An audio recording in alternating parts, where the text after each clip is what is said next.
কোনোভাবে যদি আবার আওয়ামী লীগ দিল্লির কোলে আশ্রয় নিয়ে যদি আমাদের দিকে আবারও চোখ রাঙাতে চায়, আমরা কি বসে থাকব? আমরা কিন্তু বসে থাকব না। আমাদের শহীদদের পথ অনুসরণ করে আমরা শাহাদাতের রাস্তা বেছে নিব। আমরা আবার লড়াই করব। আমরা আওয়ামী লীগের ফ্যাসিস্ট শুধুমাত্র শাসন ব্যবস্থাকে উৎখাত করে সন্তুষ্ট নই, বরং আওয়ামী ফ্যাসিজমের যত অবশিষ্ট বাংলাদেশে বিভিন্ন প্রান্তে প্রশাসনে, শিক্ষা অঙ্গনে, সাংস্কৃতিক অঙ্গনে রয়ে গেছে, তাদেরকেও আমরা বিচারের আওতায় আনব।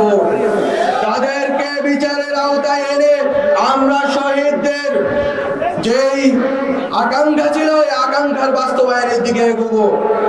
আমরা বিচারের সাথে সাথে আমরা সংস্কারের কাজের কথা বলছি।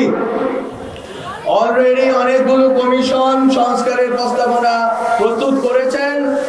খুব শীঘ্রই রাজনৈতিক দলগুলোর সাথে ঐকমত্যের ভিত্তিতে আমরা যে সংস্কার না করলেই নয়, নির্বাচনের পূর্বে সে সকল সংস্কার করতে চাই। এবং এই সংস্কারগুলো মুখের বুলি নয়, বরং শেখ হাসিনা যে প্রতিষ্ঠানগুলো ধ্বংস করে দিয়েছেন, যে প্রতিষ্ঠানগুলো ধ্বংস করার কারণে আমাদের মা বোনেরা গুম দর্শনের শিকার হয়েছেন, বাচ্চারা গুমের শিকার হয়েছে, আমাদের বিএনপি জামাত থেকে শুরু করে বিভিন্ন রাজনৈতিক দলের নেতৃবৃন্দ আক্রমণের শিকার হয়েছেন, আহত হয়েছেন, পঙ্গু হয়েছেন, জেলবন্দী হয়েছেন। আমাদের সবার সেই যে প্রেরণা ছিল যে এই প্রতিষ্ঠানগুলো হাসিনাকে সাবস্টেনশিয়েট করেছে, হাসিনাকে টিকিয়ে রেখেছিল, সেই প্রতিষ্ঠানগুলোকে একই রকম রেখে আমরা নির্বাচন করতে পারি না।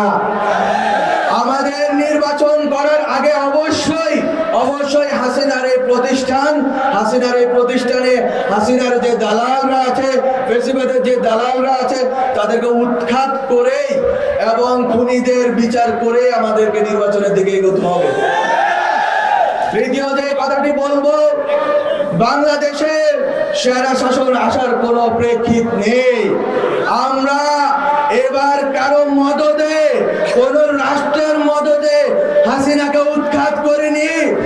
আমরা জনগণ, ছাত্র জনতা রক্ত দিয়ে হাসিনাকে উৎখাত করেছি। আমাদের কারো দাবেদারি করার আর দরকার নেই।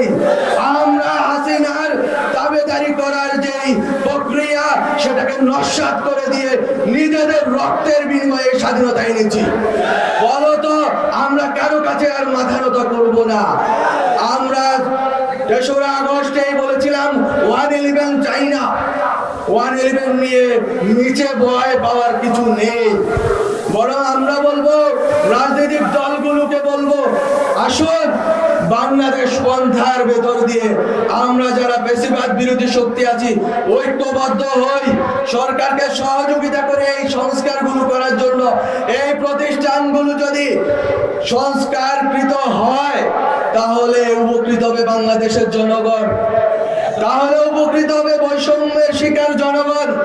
আপনারা যদি আপনাদের সদিচ্ছা থাকলে আপনারা এই সরকারকে সর্বতোক্রমে সহযোগিতা করবেন এবং এই সংস্কারের কার্যক্রম শেষ হওয়ার পর আমরা একটি সুষ্ঠু গণতান্ত্রিক নির্বাচনের মাধ্যমে ক্ষমতা হস্তান্তরের দিকে এগোবো। কেউ না বুঝলেও আমরা আপনার প্রয়োজন বুঝি, আর তাই তো অত্যাধুনিক ফিচার সম্বলিত বিভিন্ন সাইজ আর কালারের ২৫০টিরও বেশি ডিজাইন অপশন নিয়ে ওয়ালটন স্মার্ট ফ্রিজ বোঝে আপনার প্রয়োজন।